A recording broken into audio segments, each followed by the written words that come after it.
आज की पहली खबर सीरिया से है, जहाँ पर सीरिया के जो डिफैक्टो लीडर है अहमद अल-सराह, उन्होंने अभी एक बयान दिया है कि सीरिया में इलेक्शंस होने में अभी 4 साल लग सकते हैं। वो सऊदी अरेबिया के एक टीवी चैनल को इंटरव्यू दे रहे थे, जहाँ पर उनसे सवाल किया गया कि आपका शाम के में डेमोक्रेसी के बारे में क्या ख़्याल है? उन्होंने उसके बारे में जवाब दिया कि अभी सीरिया में एक आईन बनना है, अभी कानून बनना है, उसके बाद एक बड़े लेवल पर लोगों में कंसेंसस होना है ताकि वोट देने वाले लोगों की तादाद का पता चल सके। अल-शारा जो कि हयातुल तहरीरुल शाम के लीडर हैं, जिन्होंने पिछले साल दिसंबर के शुरू में बशार अल-असद को उनके इक़्तिदार से हटा दिया था। उन्होंने इसमें कहा कि जो उनकी ऑर्गेनाइज़ेशन है, जिसके वो लीडर हैं हयातुल तहरीरुल शाम, उसको एक नेशनल डायलॉग कॉन्फ्रेंस के नतीजे में ख़त्म कर दिया जाएगा। उन्होंने अपने हमसाया ममालिक को भी तसल्ली दी। उन्होंने बताया कि शाम किसी और मुल्क के लिए बदअमनी वगैरह, दहशतगर्दी वगैरह नहीं फैलाएगा और वो अपने मुल्क में जो उनकी माइनॉरिटीज़ हैं, अभी तक जिनकी वो हिफ़ाज़त कर रहे हैं, कहा कि उनकी हिफ़ाज़त की जाएगी आगे भी। अल-शारा ने रशिया के साथ भी अपनी दोस्ती बढ़ाने की बात की, क्योंकि रशिया की पहले भी सीरिया में एक बेस ऑलरेडी मौजूद है। लेकिन पहले रशिया बशार अल-असद का बहुत बड़ा एलाई थे और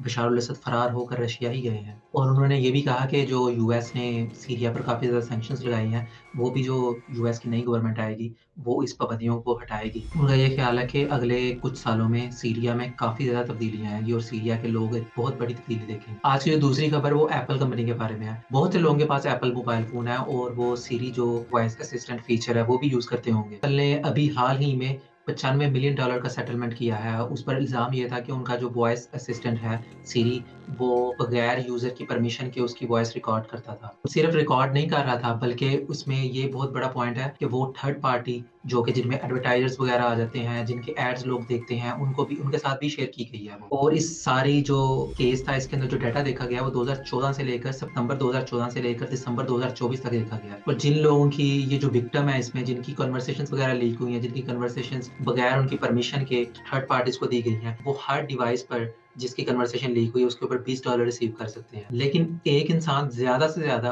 5 डिवाइसेज़ पर क्लेम कर सकता है। इस केस से एक नई बहस अब छिड़ी है कि ये जो बड़ी कंपनीज़ हैं, ये अपने फ़ायदे के लिए, अपने मुनाफ़े के लिए लोगों की जो प्राइवेट कन्वर्सेशन है, उसको भी एडवर्टाइज़र्स को बेच रहे हैं। एप्पल यूज़र्स को भी ये ख़्याल रखना चाहिए कि उनकी जो प्राइवेट कन्वर्सेशन है, वो भी लीक हो सकती हैं और उन्हें इस लिहाज़ से अपनी सेटिंग को एडजस्ट करना चाहिए। वो सिरी को डिसेबल भी कर सकते हैं या फिर उसकी परमिशंस वगैरह चेंज कर सकते हैं, ताकि जो उनकी जो प्राइवेट कन्वर्सेशन है, वो ना रिकॉर्ड हो और वो किसी थर्ड पार्टी के पास ना जाए। आज की चौथी खबर चाइना से है, जहाँ पर एक वायरस, रेस्पिरेटरी वायरस, जिसको जिसको एचएमपीवी भी कहा जाता है, वो काफ़ी हद तक फैल रहा है। कहा जा रहा है कि हॉस्पिटल्स में जो लोगों की तादाद है, वो भी काफ़ी ज़्यादा लोग एडमिट हैं और लोगों में काफ़ी हद तक डर भी है इस वायरस के बारे में। चाइना में बहुत से लोग मास्क पहन रहे हैं, जिसकी वीडियोज़ और फ़ोटोज़ वगैरह सोशल मीडिया पर वायरल जा रही हैं। और लोकल रिपोर्ट्स के मुताबिक ये जो एचएमपीवी वायरस है, ये बिल्कुल कोविड-19 की जिस तरह अर्ली वेव थी 2020 की, 2019 की वेव थी, बिल्कुल उसी तरह लग रहा है। चाइना के फॉरेन मिनिस्टर और उनकी जो मिनिस्ट्रीज़ वगैरह हैं, वो सारी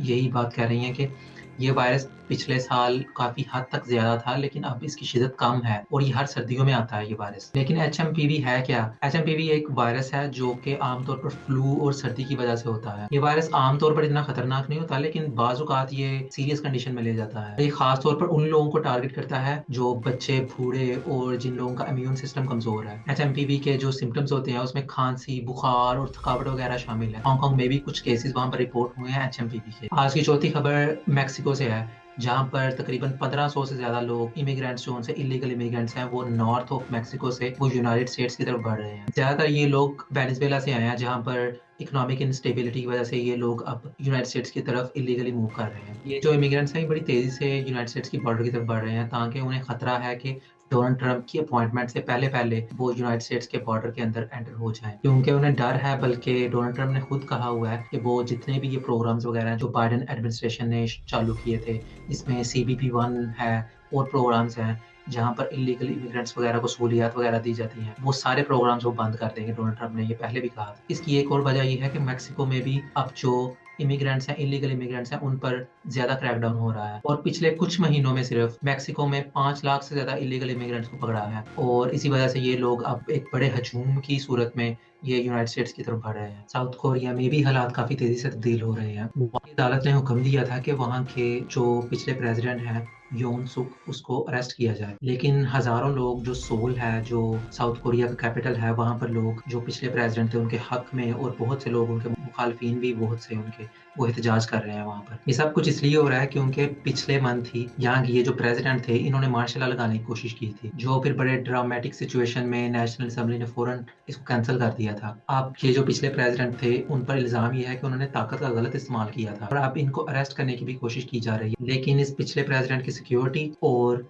जो बहुत से इनके हामी हैं वो इनके घर के बाहर जमा हैं, जो पुलिस को उन तक पहुँचने नहीं दे रहे। इनके जो सपोर्टर्स हैं वो कहते हैं कि वो बेकसूर हैं, लेकिन जो उनके मुखालफिन हैं वो उन्हें अरेस्ट करना चाहते हैं और अदालत ने भी यही हुक्म दिया है कि इनको अरेस्ट किया जाए। लेकिन अभी यही चल रहा है कि बहुत से जो सपोर्टर्स हैं इस पिछले प्रेज़िडेंट के, वो घर के बाहर जमा हैं ताकि इनको अरेस्ट से बचाया जा सके। अगली एक खबर वेनेज़ुएला से भी शामिल करते हैं, जहाँ के जो प्रेज़िडेंट हैं निकोलस मादुरो हैं, जो 2013 से इक़्तिदार में है और अभी तीसरी बार वो इक़्तिदार के लिए मुंतखब हुए हैं। और वेनेज़ुएला की इकॉनमी भी तबाह है और वहाँ के बहुत से लोग जो उनसे हैं, वो खुराक की कमी का भी शिकार हैं। ये सूरत-ए-हाल ज़्यादातर जो तेल की गिरती हुई कीमतें, पाबंदियाँ और हुकूमत की अपनी बद-इंतज़ामी की वजह से हुई है। और वेनेज़ुएला ये वाहिद मुल्क है जहाँ पर दुनिया के सबसे ज़्यादा तेल के ज़खायर डिस्कवर हुए हैं अभी तक, और ये इस मुल्क की हालत है अभी तक। हाल ही में जो इंतखाबात हुए थे, जो इलेक्शंस हुए थे, उनमें जो उनकी अपोज़िशन पार्टी थी, उन्होंने धांधली का इल्ज़ाम लगाया था और इनके जो अपोज़िशन लीडर थे एडमुंडो गोंज़ालेस, वो जलावतन हो गए थे। और यहाँ के जो सदर अभी मैंने बताया निकोलस मादुरो हैं, उन्होंने ऐलान किया है कि जो भी इनके जो अपोज़िशन लीडर थे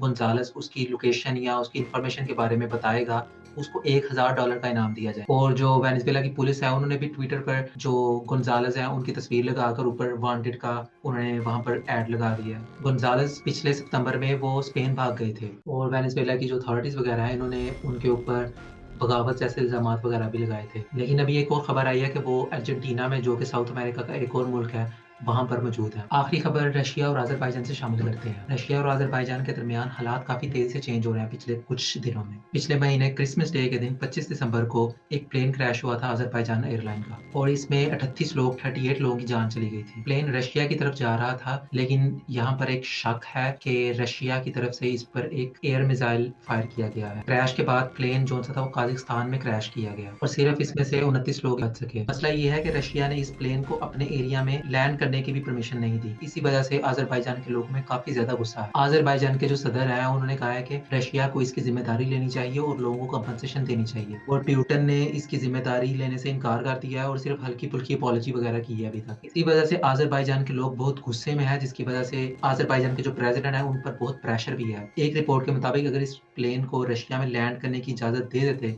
तो शायद कुछ और ज़िंदगियाँ भी बच सकती थी। रशिया और अज़रबैजान के जो रिलेशंस हैं उसमें पहले भी काफ़ी ज़्यादा उतार-चढ़ाव आ चुका है। अज़रबैजान ने 1991 में सोवियत यूनियन टूटने के बाद रशिया से आज़ादी ली थी और उसके बाद इन दोनों के रिलेशंस में काफ़ी कॉम्प्लिकेशंस हैं। स्पेशली जो एक रीजन है जो कि कॉन्फ्लिक्ट है आर्मेनिया और अज़रबैजान के दरमियान नागोर्नो-काराबाख, इस वजह से काफ़ी ज़्यादा रिलेशंस थे वो कॉम्प्लिकेटेड थे। अभी तक जो रशिया है वो अज़रबैजान की ट्रेड में एक बहुत बड़ा पार्टनर है, तो अभी देखना ये है कि इन दोनों के रिलेशंस में आगे क्या फ़र्क आता है।